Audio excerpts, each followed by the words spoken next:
Greetings from Charlottesville, Virginia, and welcome to Global Commerce Exchange. I'm Peter Maillet, and I'll be your host for today's conversation at the crossroads of global affairs and the world of business. Our show is brought to you by the Center for Global Commerce at the University of Virginia. Now, let's get started. My guest today is Ambassador Barbara Leaf. Following undergraduate studies at the College of William and Mary and a master's degree in foreign affairs from the University of Virginia, Barbara led a distinguished career as a U.S. diplomat specializing in the Middle East Gulf region.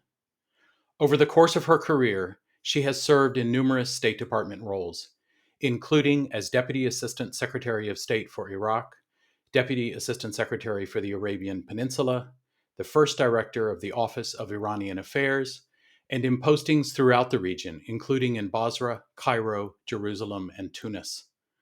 Most recently, she served for 4 years as the U.S. Ambassador to the United Arab Emirates.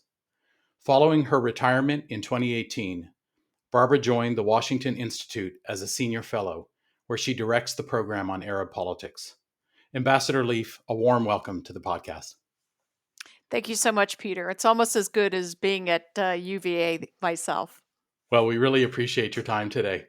So, Barbara, let's begin with some context. You spent 4 years as U.S. Ambassador in the United Arab Emirates, but some of our listeners may be a bit confused by the political structure of the UAE and how Abu Dhabi and Dubai fit in. Can you clarify this? Yeah, it's a really interesting country because at the time they achieved independence, less than 50 years ago in 1971, the rulers of the seven little emirates, collection of societies, decided to band together and form a federation, which at the time and really until today in the across the region is really not a model that you see elsewhere. So it's a federated country, much like the United States. And Abu Dhabi is the capital and the largest emirate, and Dubai is sort of like New York to Washington. It's the commercial hub of the United Arab Emirates. And Barbara, am I right also in thinking that most of the oil is predominantly located in one of the Emirates? Yes, some 85% of the oil and gas resources are in the uh, Emirate of Abu Dhabi. So what was it like living there on a personal level? I mean, you've had postings all over the world. Did you enjoy it? Did you find it different than living in the other places you'd been assigned?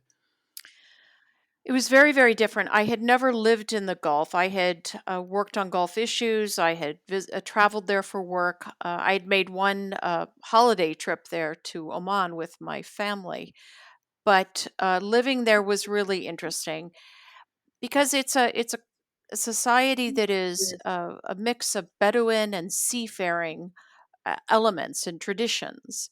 And so it's also a very modern, future looking society, very moderate in outlook, moderate socially and in terms of religious practices, and really has a sort of live and let live approach to peoples of other faiths, which also made it a wonderful place for a very large and diverse international community to live and work. Would you say that that's been part of its success, that more tolerant approach has encouraged investment, encouraged tourism, for example? Absolutely. And I think the other thing is that's quite striking when you're there is that the UAE has really been blessed with two generations of forward thinking strategic leaders, both at the level of Abu Dhabi, the Emirate, and Dubai, the Emirate. And those two emirates have really provided the national leadership. And they have really transformed this country in less than 50 years to the most uh, modern and modernistic society in the Arab world. That's for certain. Just before we move on, I wanted to ask also about your experience as a professional woman. And I'm guessing what you've said about it being a reasonably moderate society, that maybe that wasn't that different than other places you've lived, or were there challenges? So I would just tell you that counterintuitively for most people, service as a woman, as an American woman, as an American diplomat in the Middle East is really a piece of cake. Your office, your title, and your citizenship as an American, as the citizen and public servant of a great power, take you so far. And essentially, as I and many other women would say, you're treated as a third gender, and you are elevated because of your status as a diplomat and as an American diplomat. So I served in Egypt, which is a very conservative society socially and very hierarchical. I was treated wonderfully, and I enjoyed access there as I did in the UAE that my male peers did not. Let's turn to your experience as a diplomat, and I'd love to talk about U.S. policy. Obviously, we stand at the beginning of a transition to a new U.S. administration that, of course, is going to bring new ideas and new priorities with it upon inauguration in January. I suspect already working on many issues. In your view, what issues in the Middle East are likely to most immediately command the attention of the new Biden administration?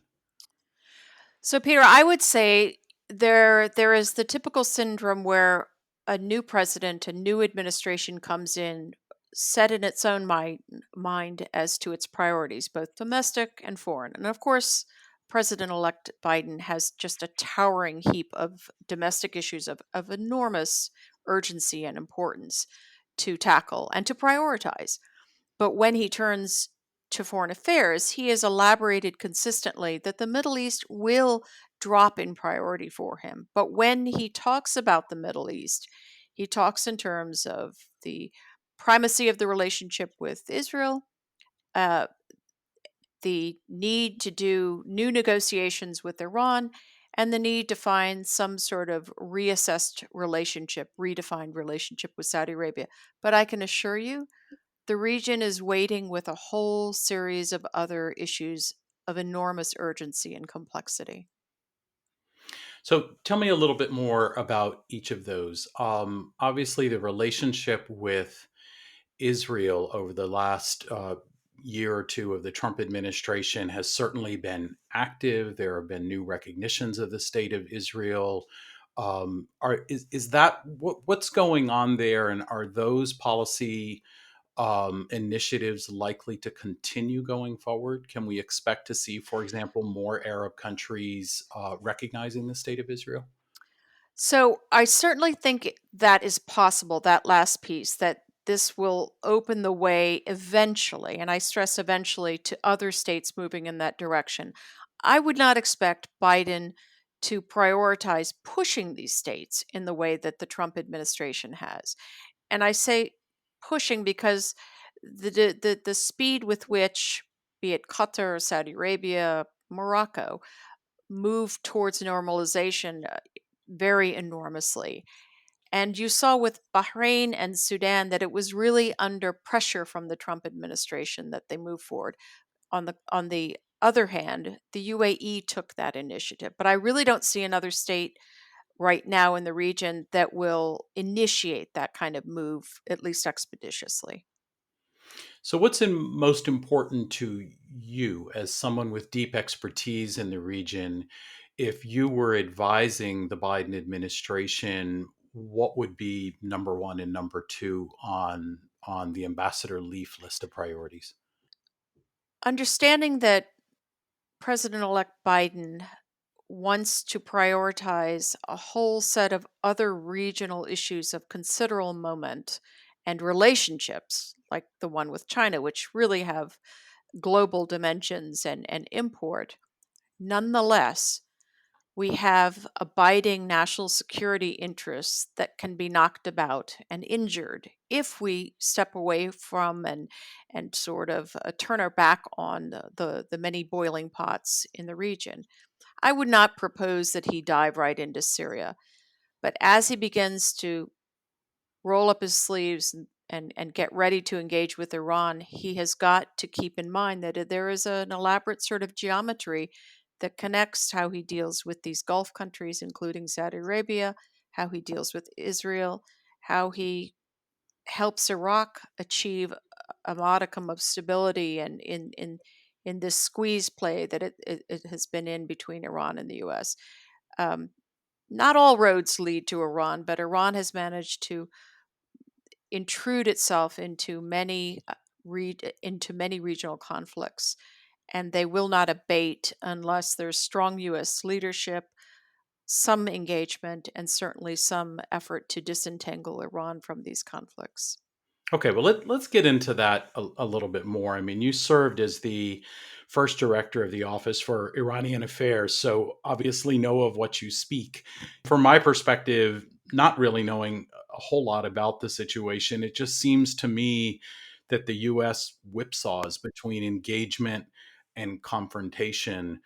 What's going on here? How do you see the issue of Iran, and what's really at stake from the U.S. point of view? So, Peter, you're absolutely right. We have, over the course of 41 years, had a really, exactly as you put it, a whipsawing approach to Iran, and indeed, Iran has paid us back in kind. So, we've had 41 years of a frequently violent non-relationship, and I stress the non-relationship because I think that that lack of direct, consistent contact, diplomatic, structured contact, has served us ill. So, again, counterintuitively, I would say we have got to think about that moment when we push front and center that we open formal diplomatic relations with Tehran. But leaving that aside, I want to see us. I would like to see the Biden administration manage not to do that seesawing back and forth that we have seen from one administration to another. The Bush administration terming Iran, an absolute enemy.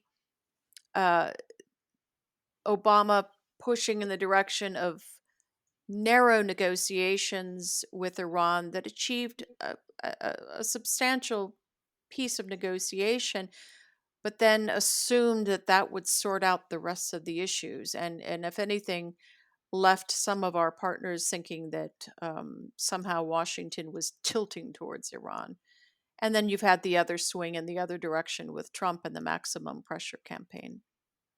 It requires, among other things, an awful lot of nuance. It does, and unfortunately, and this is where I think the rubber will hit the road, and reality will, well, as the saying goes, no plans withstand or survive first contact with the enemy. So the plan to pivot away or to move more senior level engagement and energy to other regions, divest the region of some of our military assets, are going to run smack into this really ambitious plan to open up three different sets of negotiations with Iran, and after a very turbulent 4 years. So I guess I'm thinking that over a longer term horizon, as the United States achieves energy independence and China, as its economy continues to grow, becomes more and more of an energy importer, should we expect to see China more physically present on the stage, you might say, defending its interests to ensure, for example, the safe passage of oil out of the Persian Gulf?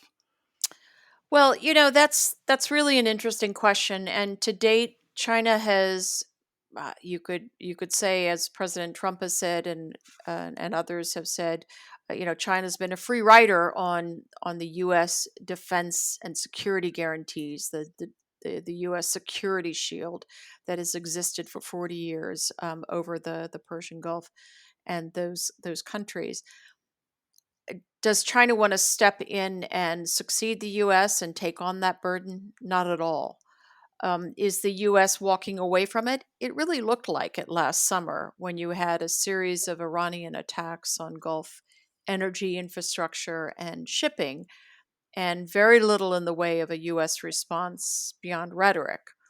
So it's not yet clear, but it is a fair question that as China develops its Belt and Road Initiative globally, and has assets globally, including in the Middle East, it will seek to protect them. And so you see, the first blue water port, naval port, military port that China has away from the mainland cropping up in Djibouti.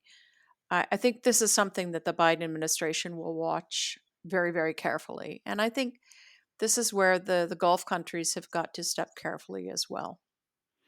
Other than Iran, which you've already discussed, are there other countries in the region that seem notably open to a strengthened relationship with China? So, all of the Gulf countries are, and indeed many countries in the region, are rapidly developing deep economic and trade relationships with China. And that is obviously a sovereign right, and that doesn't necessarily displace the United States. And the fact is, as you noted, the shift of the U.S. in terms of the U.S. has become an oil juggernaut in its own right, but also it is simply importing less of the Gulf type of crude than it did in years past. And China and Asia in general, the Japanese, Taiwan, South Korea, those four are taking up a huge amount, increasing amounts of the oil and the energy resources coming from the Gulf countries. Um, like I say, I don't think it's not a black or white picture at this point. It's really a question of whether these countries develop defense relationships that really does have ramifications. And of course, there will continue to be friction points over issues such as Huawei and just generally trying to hem China in on some of its more predatory practices. So, and then I guess even more broadly is the whole overlay of climate change and the world's Yes. increasing desire to move toward a renewable source of energy. And I guess I'm curious to know how the major oil producing countries in the region think about this issue. In other words, do they lay awake at night contemplating a future in which there is limited demand for their product, which is, of course, their primary source of income? Or do they rest assured that growth in emerging markets means that the world will be dependent on oil for the foreseeable future? So I think these days it's somewhere in between those two poles. What I recall when I arrived in Abu Dhabi, I arrived there at the end of December 2014, and the price of oil had hit about $110 the previous summer, and by December it was cascading downwards, and it hit 30, I want to say, the following spring. I mean, it was really a sleigh ride, a downhill sleigh ride. And right about that point, although it was sobering to the Emiratis and to the Gulf countries in general, there was a certain, I would say, smugness on their part that the crashing sound of oil prices would affect U.S. shale producers most heavily. So really, they didn't have to worry all that much. Also, at the time, I remember this discussion of peak oil. Essentially, where's that point in the future that where you have a decline in demand such that you have ultimately trapped assets. The reserves of oil that just can't bring the price point that makes it worth bringing them out of the ground, let alone selling. There's not the demand, and so on, and where you have this definitive shift away from hydrocarbons. And at that time, and this was 2015, 2016, there was a great deal of comfort, notwithstanding the lowered oil prices. At that point was way off in the future, and I think what everyone has woken up to with a sort of a jolt provided by the pandemic and what it did to first oil demand and then what the ill-timed oil war between Mohammed bin Salman and Vladimir Putin did in terms of supply. This has all brought the issue to the fore and has oil analysts, smart oil analysts, saying, well, you know what? Maybe peak oil is out there in the not too distant future, out there in the next decade. The Gulf countries generally think they've got at least 2 decades. But to your question, they are all, to one degree or another, working in the renewable space, some with greater speed and agility than others. So, Barbara, with those investments, are those primarily for their own domestic energy grids, or are they actually making investments for export of that sort of energy?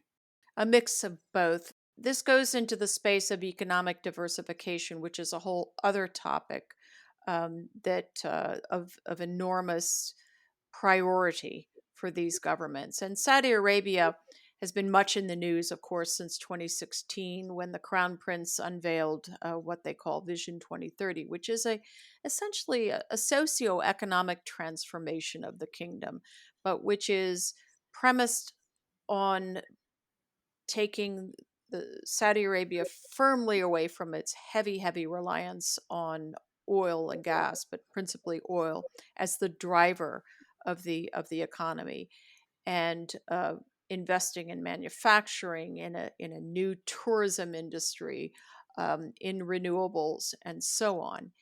The UAE has been doing this for 20, 30 years now. So they're quite a bit further ahead, but they're also a much smaller society relative to their wealth. The problem with all of this is that, again, the pandemic and the thwacking of oil prices, oil demand, and then the prices plummeting, has really hit them in their wallets. And these programs to diversify, to build out whole new sectors, and to really push for the springing up of a private sector, they're very capital intensive. And this is so they've really had a double whammy. It's interesting that you mentioned that the UAE is several decades ahead in terms of diversifying its economy, building Dubai as a tourism center and a financial services center. But I also recall earlier in our conversation, you spoke about how the UAE is a relatively tolerant and open society. For Saudi to be similarly successful in achieving that sort of economic diversification, is it too going to have to pursue a path of greater openness and tolerance to foreign ideas? Absolutely, and that's the going in proposition that underlies Vision 2030, and in fact, that's what Mohammed bin Salman has front loaded in terms of the really significant changes that have occurred in the kingdom in the last several years.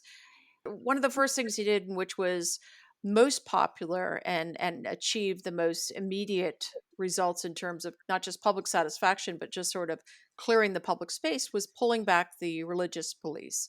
So the religious police who used to go around and strictly scrutinize all public behavior, keep men and women, Saudi men and women, but all men and women who were in the kingdom, strictly segregated in the public space.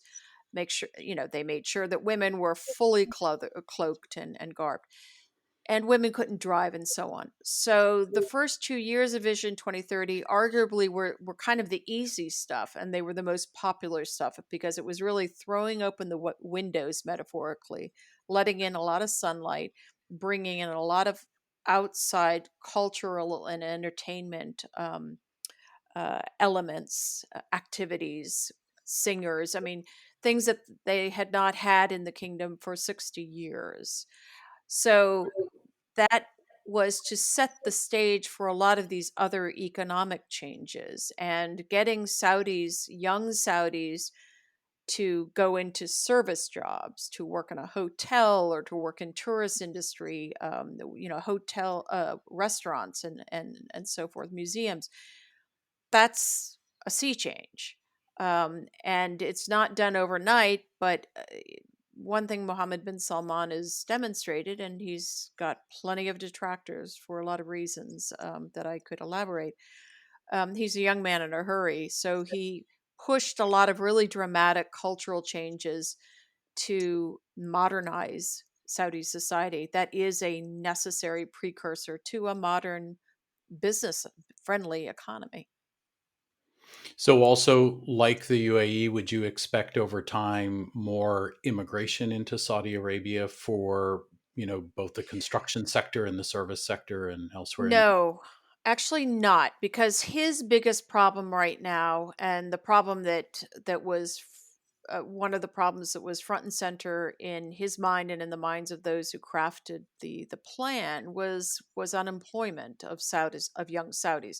Now, in the UAE, you've got essentially 90% of the population are expatriates. And to one degree or another, you've got similarly high levels of disproportionality in these other Gulf countries. But Oman and Saudi Arabia are much more heavily weighted towards their own citizens. So in Saudi Arabia, there has been, as part of this plan, there has been pressure to reduce foreign labor, to essentially send them home and to make space for young Saudis to take jobs that they hitherto would not have considered doing, taxi drivers, and sort of lower level white collar or even blue collar jobs, shopkeepers, and so forth. That that is disruptive. That takes that batters consumer demand as you send expatriates home with their families and so forth. So it's but so to answer your question, they're trying to find a level set that fully employs young Saudis and brings women into the workplace in a more direct way, So greater numbers. if I'm reading you right, I get the sense you're pretty optimistic about a modernized, diversified Saudi Arabia. Is that fair? Well, I'm not willing to say optimistic, because I think there are just really huge obstacles ahead. And look, they were significant even before the pandemic. The pandemic, however, has really uh, drawn all of these issues into sharp relief. So remember, I said this is supposed to be a transformation. It's supposed to be a mental transformation, and that's quite difficult to do. Um, to bring and I saw this in the UAE, where again you've got a very open society, people who travel constantly. Of a million Emiratis, I dare say 80% of them have gone not just outside the country, but outside the Gulf, outside the region, to Western Europe, to Asia. They travel a lot, the Emiratis, and they have the money to. Um, with the Saudis, you've got an actual threshold of poverty and lower income, and Saudis who, if they've ever been out of the kingdom, have only gone over to Sharjah or to Kuwait or Bahrain across the causeway. They're very insular, and they have not grown up with the notion that they have a responsibility to find their own way without help from the government. And so this is a transformation of the contract, the compact between the ruler and ruled. And if you've got ample money because oil prices are $80, then you're doing fine. Oil prices right now are hovering around $45, and the break even point budgetarily for Saudi Arabia is somewhere in the vicinity of 80 to 85. And then you've had a lot of problems stemming from Mohammed bin Salman's own erratic and reckless and rather ruthless way of running things. So they are entering heavy waters in terms of coming out of the pandemic, and they're not out. No one is, in terms of the economic outfall. And again, Vision 2030 requires a huge amount of capital. You Mhm. got to find it from somewhere, inside the country or from foreign, FDI. And their FDI quests are not finding traction. So I'm not saying Yeah. it's a disaster. I'm saying it's gotten ever more complex now because of the pandemic. Yeah, and as you say, being budgetarily underwater by 40 or $45 a barrel Yes. makes the calculations all that much more complex. All the calculations that went into the plan in 2016, and it's quite a piece to read in terms of the, remember, it's called 2030. I mean, they were expecting to hit all sorts of benchmarks, or at least aspiring to, in 14 years. And that's, to transform in such a short time is really quite an undertaking. But it's premised on things like $500 million to build this high-tech futuristic city on the Red Sea that you've heard so much about, Neom, but also to do all of this infrastructure and build out, and this, uh, bespoke tourism industry just from the ground up. In the end, this or something like it, this socioeconomic transformation, um, is not only worthy, it's overdue, and I would argue it's urgent for the medium term stability of the kingdom. So yes, absolutely, he should be pursuing it. But boy, is it a big bite of the apple. So if we come back around to the place we started with U.S. foreign policy, you mentioned the kingdom as one of the three areas that the administration is going to have to focus on, in addition to Israel and Iran. What do you see for the future of U.S. Saudi relationships? What's that piece of the picture need to look like? So there's expectation, and in no small part stimulated by comments that President-elect Biden himself has made a number of times during the campaign, that there will be a real, in fact, he has said there will be a sort of a reassessment, a soup to nuts of the relationship with Saudi Arabia. And one senses in that it's a punitive reassessment. But I will say, as a former government official myself, and having gone through many such administration turnovers, transitions, it is quite common to take that moment with the new team to do a real thorough, from the ground up assessment of relationships that are problematic, difficult, complex. How many times have we done that with Russia, for instance? And really try to grapple with redefining, what are the essentials, what are the essential interests that we have in continuing a productive relationship. And I would argue there are many, but there's no question that Mohammed bin Salman, as the king in waiting, is a very problematic leader to deal with, and that will be one of the complexities, among others, in how the administration looks at redefining its relationship. And if it settles on the notion that, yes, we still have a binding interest because Saudi Arabia itself still has such influence to bring to bear on things, then they will still have to figure out how they deal with MBS, as they call them. Absolutely. It's going to be fascinating to see how all this plays out. I'd love to ask you, just to close with a personal reflection. As I read about your career, and you've just had this amazing set of opportunities to live and work all over the world as a foreign services officer. What have you enjoyed most about all that? I assume you have enjoyed it. What Tell us a little bit about it, just I at a did. personal level. I loved it. I've always said, that the worst day in the foreign service was always a good day, and that I loved getting up in the morning, literally having no idea what fresh hell might await me at the office or at the embassy, what spectacular event might have occurred or occur during the day, what American might need my help, need the mission's help. I just felt every day that I got up with a sense of real purpose, whether I was in Washington or especially when I was out in the field. I always felt a sense of purpose. And, that's what that's what pulled me in and kept me there for 33 and a half years, was public service. That's really wonderful to hear. Ambassador Leaf, thank you for a really great conversation. I especially appreciate your candor in discussing, what are a sensitive set of issues and really learned a lot. And I'm sure our listeners appreciate it as well. Thanks so much. I appreciate you being part of the podcast. Thank you so much, Peter. Really happy to be here.